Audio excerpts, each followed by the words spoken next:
I think people that talk about ADHD as a superpower do that because they haven't come to terms with actually how disabling it is for them. Chaos with Becky and Nash. We'll meet you there, Becky and Nash. Hands in the air, it's on the floor. Still making it. So welcome to our podcast. We have finished talking about executive functioning because last week we looked at, well, we decided the last one covered two topics. So we've decided to move on, haven't we? Yeah. And start to think about some other things that we're really passionate about talking to you about. So this week we want to really start to unpick this whole idea that neurodivergence can be, something that people refer to as a superpower, which I know a lot of people find that really challenging. Yeah. I think it's fair to say. And so we think we just want to break down some of the myths around that, talk about, why some people might think of it as a superpower, and why others absolutely recognise the disabilities that neurodivergence, ADHD, can bring and make your life, extremely challenging, and quite often, in ways that's not really talked about. So that's what we're going to unpick today. Yeah. Would you think about it being birth then? Where are you at with that? I do see it as birth, I think. Yeah. I do now. I didn't. Yeah. At first, when I was first diagnosed, I think I found it much more of. I was quite angry. Yeah. That I feel like I've struggled with lots of things throughout my life that have been very disabling. Impact on my mental health, impact on relationships, friendships. Yeah. My ability to, as we quite often say, get our shit together, and do the things that I need to do in order to feel successful in life. Yeah. And it's got in the way of a lot of those things. But equally, I'm very aware that some people would look at me and kind of go, but you don't struggle. Yeah. You don't, have that same level of impact that others do.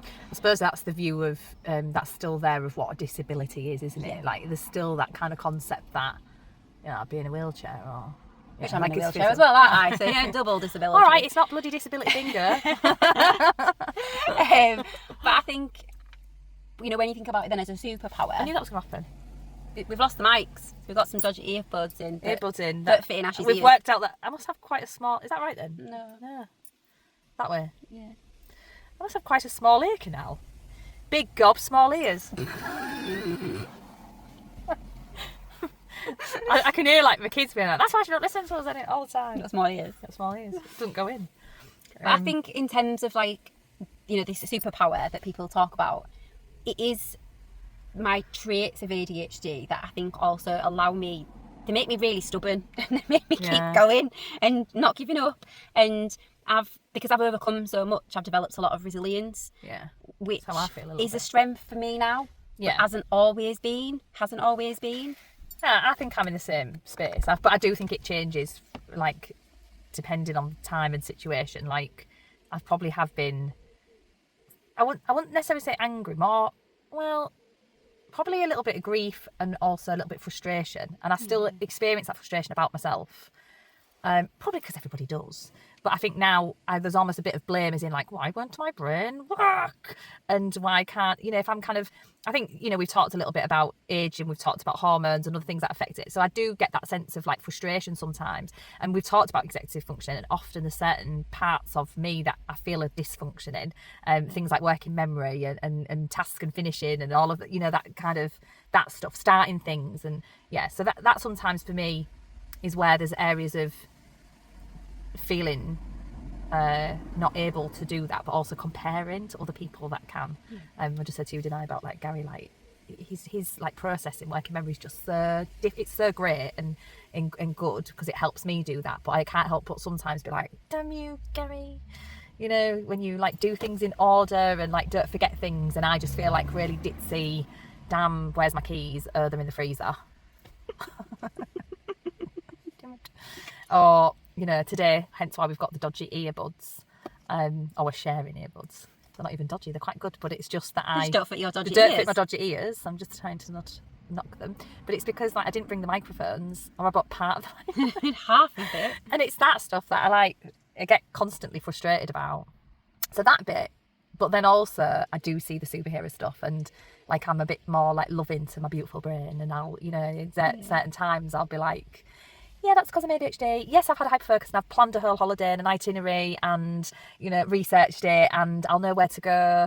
And that part of me, I now see as like, it is a superpower and people can look at that and go, wow, that's amazing. Do You've you done think that. people that talk about ADHD as a superpower do that because they haven't come to terms with actually how disabling it is for them? And they want to talk about it in a positive way instead? Yeah, I mean, I think potentially, I think we all want to try to build on, you know, it's almost like a journey that you have to kind of go through, isn't it? Like, I definitely, I don't think I have fully processed like what, I mean, I sat last week in a meeting and talked about my feelings around my education and that I haven't potentially reached what I should have, in my view, reached. Like, I do not see and I talked to my friends about it. I don't see myself as a stupid person. I see myself as bright. You know, I hold so much information, but it's just on everything. Yeah, it's just on so channeling much, it, isn't it? So channeling it is really difficult, and that was clearly something that happened. So I don't think I realised how disabling it was really as I went through my school life and as I went through onto and if I'd known what I know now, would it be different? I definitely think, like you say, I've got the tools. Often I've got the tools to get out of it, not as opposed to go through it. Yeah. You know, like, I've got the excuses of why it's late, the reasons why, you know, it's not finished, because those were the things that I really relied on because of the shame of it, like of the oh, I didn't get that. And Do you then think people want to admit they've got a disability? oh no, because it's a massive stigma, isn't it? And it's misunderstood. And Just then thinking about like people think about money, don't they, as well? They think as in like, oh, you want a disability because you want the label, because you want God, yeah, there's and that as well, isn't there? infuriates There's me. that. It's, I'm just thinking, so obviously I've recently started using Penelope, wheelchair, yeah. and I've had Not a lot the person. of... She's not using people. I've had a lot of conversations with Literal. people about, you know, coming to terms with needing to use a wheelchair. Yeah. And I met with a physio a couple of weeks back, and she said to me, you know, like, oh, I think it's really great that you've embraced it and that you've because she said, I meet people who won't even use like walking sticks and they're like desperately in need of these There's a bit of mobility culture in that aids. though, isn't it, as well? They won't accept, maybe they're not able to make acceptance of that. And I see people, you know, I've got my other TikTok account and I talk about my chronic illness and coming to terms and acceptance and compassion for myself. And I've had conversations on there and I've spoke to people about, you know, that they're not quite ready for that yet. And I'm just wondering, is part of talking about your ADHD as a superpower, 100%. part of that maybe not yet in that place of accepting? We don't like deficit. We don't like weakness. There's a culture in it as well, isn't there? Is in like, to admit that I've got hardship when all I've done is build resilience and get through and get over it. I see myself as a really strong woman. Like, I do. I feel like I can get... And disabled is seen culturally as weakness. weak. So, and also just the title. You're disabled. You know, you haven't got the things that compared to what normal society depicts as being non-disabled. So I think it really does come with a level of stigma. And I probably even now wouldn't use that label. So he's calling it a superpower, a way of reducing stigma, reclaiming self, reclaiming identity. But there's danger in it, isn't there? There's danger in it because it minimises your needs. And it also that I can overcome. Yeah. And it also, superpower is about strength.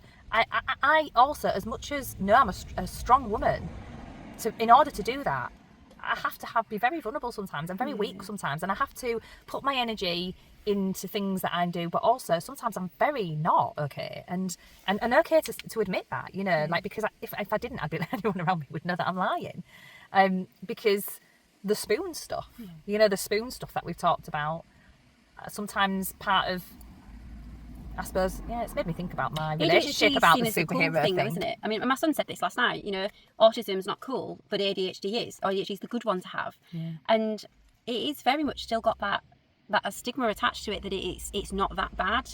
I see it in lots of policies and things, you know, and disability services that don't include ADHD. Just talking about that without... I saw on TikTok, didn't I, yesterday, where, you know, professionals were, you know, sorry, not on TikTok, on LinkedIn, where there was a professional, you know, somebody, you know, very well educated, talking about how, you know, if you mask, you're not actually autistic, because somebody who's truly autistic can't possibly hide their needs, and that would go for things like ADHD as well, I assume, because... But it's about that. Know the cost. It's about the interaction with society, isn't it? Yeah. There's a lot of other factors. There's culture involved in that. As a woman, you know, expectations of myself, a high achiever, you know, a mother. There's a lot of societal pressure. You're doing it wrong. You're too much. Change that.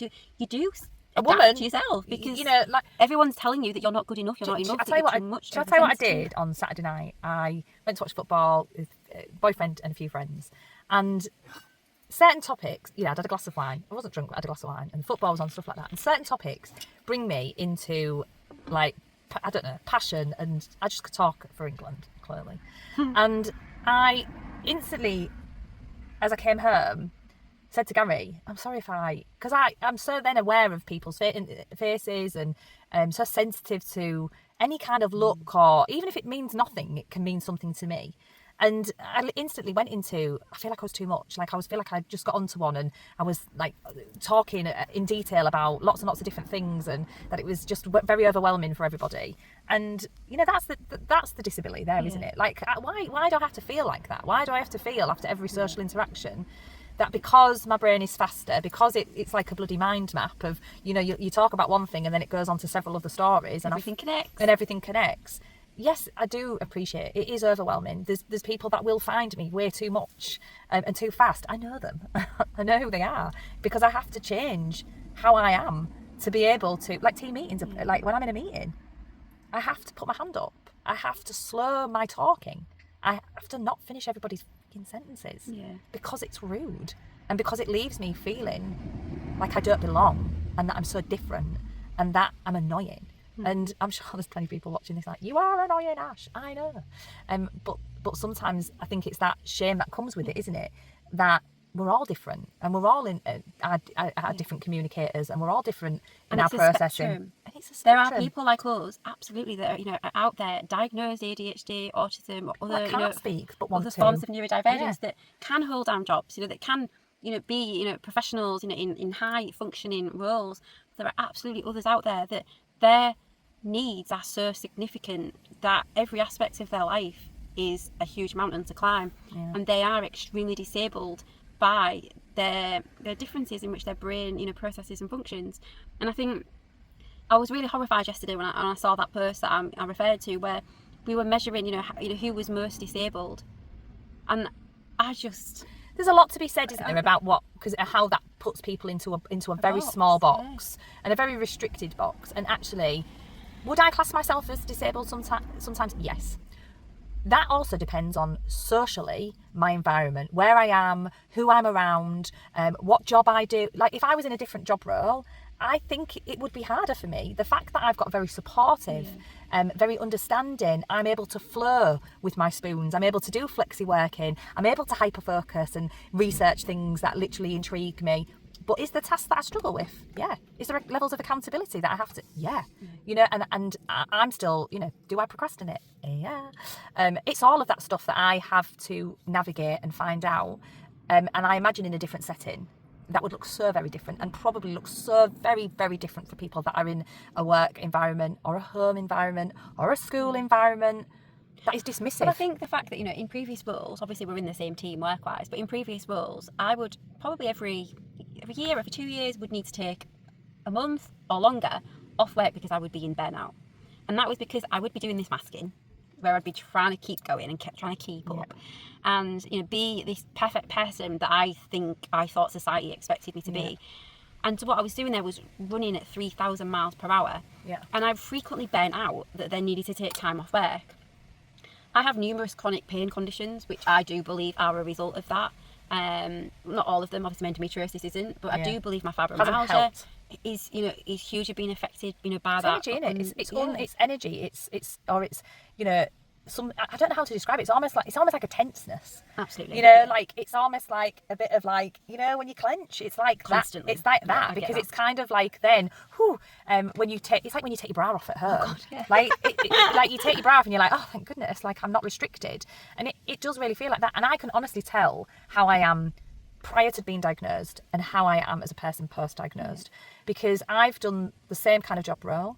I've worked with people. I am so much more aware, and I mask less. I am more and that might mean sometimes that I'm a little bit more all over the place. That might mean I need my colleagues to understand that I can go from different directions, and so I need reining in, and I need prompts and time prompts to keep things focused and stuff like that. I've got that around me, but it means I'm, one, probably struggling less with RSD, and two, I'm more myself, more my authentic Ash, and loved for that.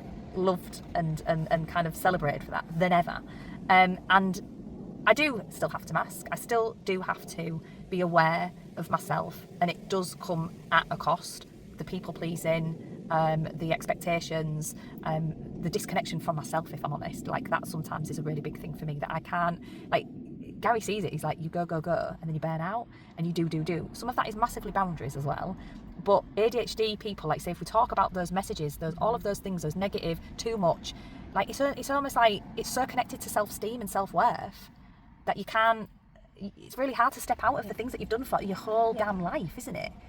And I think being labelled as disabled still holds levels of, I don't know where I'm at with that yet, but I become more comfortable as it supports what I need, and that's what I'm about, because I want to be my okay self. I don't want to experience burnout. I don't want to struggle.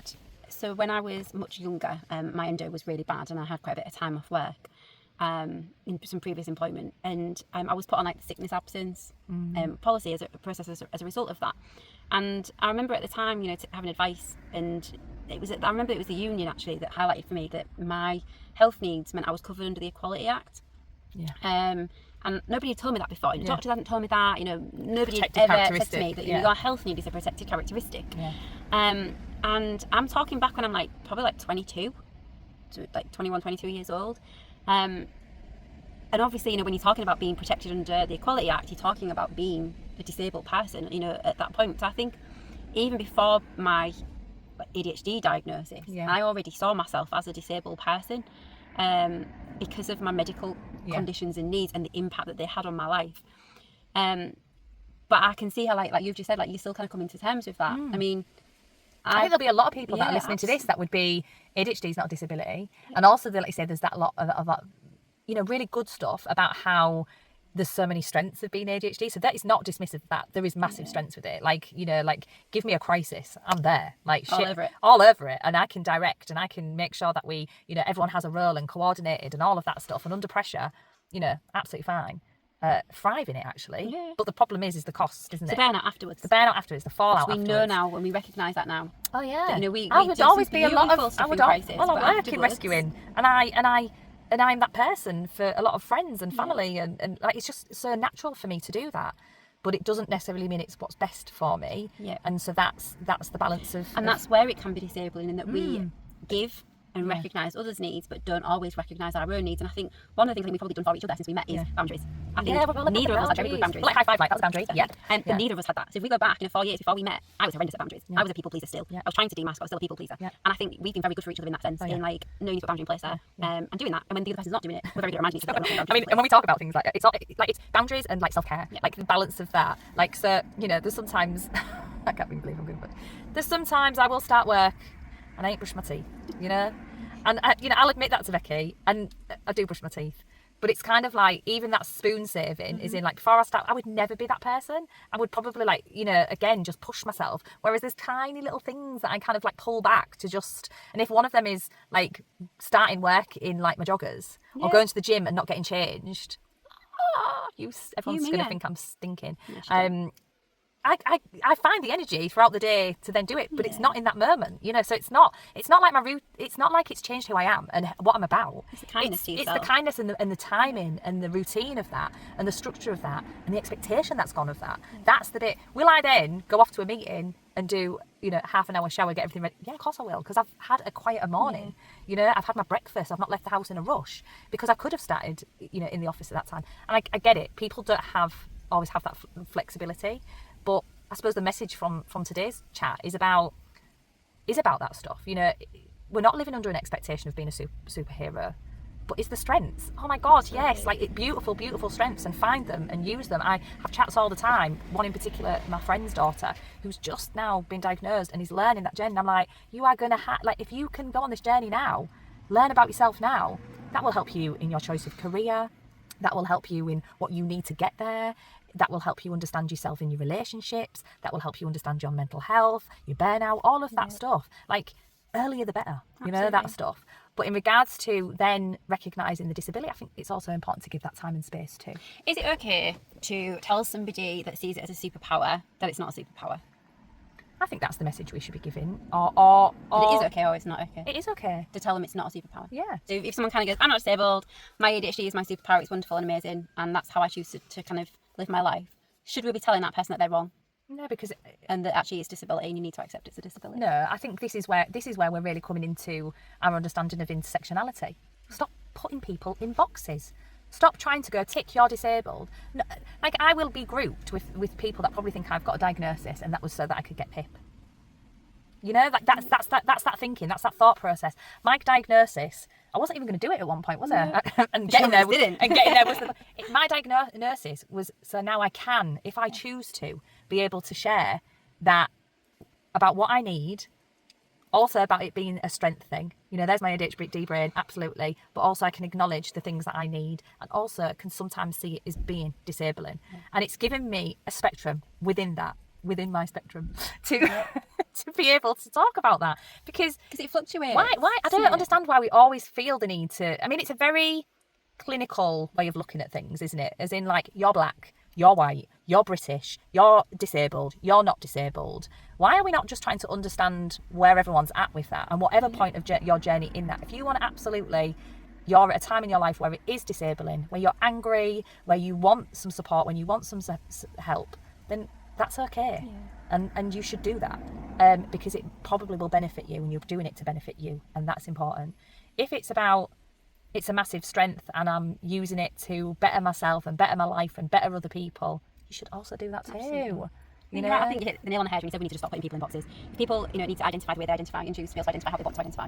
And it's not for you to have an opinion on someone else's experience. You're not them. You're not living their life. There's also a lot of other factors. As much as we're talking about how our brains work and that they work differently, me and Becky are very, very similar, but we're still different. Like, we have different ways of thinking and processing, and we've had different journeys. So that's the thing as well. It's not always about also just how our brain works. It's about the story that got us to this point. Diagnosis doesn't make you the same person. No. Just like two neurotypical people are not the same. Yeah. Two ADHD people are not the same. And you make a really valid point about, your experience, the journey that you've been on is going to shape how you see and experience. Like you say, you've also experienced disability in a very physical health sense that you've had since you were kind of 18. Well, beyond that, you're young. Before that, I was 14 when I started with my endometriosis. Whereas for me, I suppose the narrative for me growing up was often, you can have lots of complex health needs, but get on with it. Yeah. You know, you can be ill, but get on with it. Resilient. It was very difficult to get the balance right of that. It's kind of like, not very well, but get yourself to school. You know, so there was other messages outside of being ADHD. This is about health. This is about needs. This is about being a person, being a child, then being an adult. This is about society as well. Like, we've both received different messages from family, society, as does everybody else. And that continues, doesn't it? I'm just thinking about my experience on holiday recently when I came back through the airport in Penelope power chair, and going through the magnet security bit, and the lady leans over to me and she says, "Can you walk?" Yes. Yeah. Come on then. Give me your hands. You can do it. Like, Becky gets up and she's like, sick. Like, honestly. It's me. It's the head tilt as well. Like, when you're with me, people are like, oh. Well, that's something people can see, and straight away, because they can see a physical disability. Empathy comes in there, doesn't it? Empathy comes in. They care. They're gentle. I'm spoken to like, you get like this. You're like a toddler. Look. And then she gets up out of the chair, and it's hilarious because obviously people think she can't walk. And obviously I can walk. I save my spoons. I have lots of really bad chronic pain days. I save my spoons with my power chair. But people make an assumption when they see a chair that means that person can't walk, and that's how they view that disability. People make an assumption when they hear ADHD that means that person's fully capable and fine. And I think that just shows the two ends of that spectrum, doesn't it? You see a physical aid, definitely. that person is disabled and needs significant help. You hear a diagnosis like ADHD, that person's fine. They're just doing it to claim a bit of extra money. And it makes me think about where there is, like, as people, and like, what do you want? Like, and I kind of think there's spaces in society where we need tick box, we need categories. You know, we need to put people in. And usually they're to do with policy, strategic, money. It's that. But when it comes to on the ground, how do you want to be understood? How do you want to be seen? Well, I think the majority of us would probably want to be seen as who we actually are. Hi, I'm Becky. Yeah. Hi, I'm Ashley. You know, this is it. I'm not a diagnosis. I'm not a tick box of different things. You know, I couldn't even list all the great things or the shit things about me, because you'd have to know them. And so I would rather somebody, like, understand, hi, I'm Ashley, and this is me. And the same for you, isn't it? Absolutely. In the sense of, I get why, we have that kind of umbrella system of trying to, there'll be people here that have different, cultures, communities that are going, like, I can see that. As in, like, I'm not just, white British.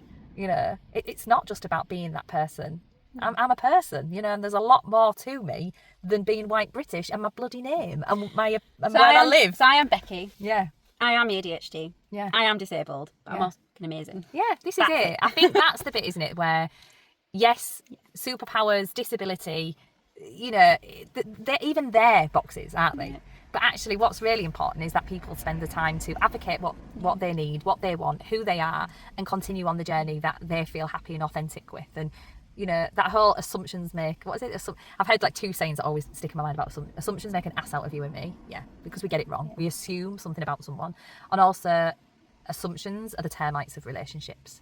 If we assume we know and understand someone without fully knowing them, then it destroys things. You know, like people will have misjudged you before. All the time. Yeah, and got it wrong. My face makes people misjudge me.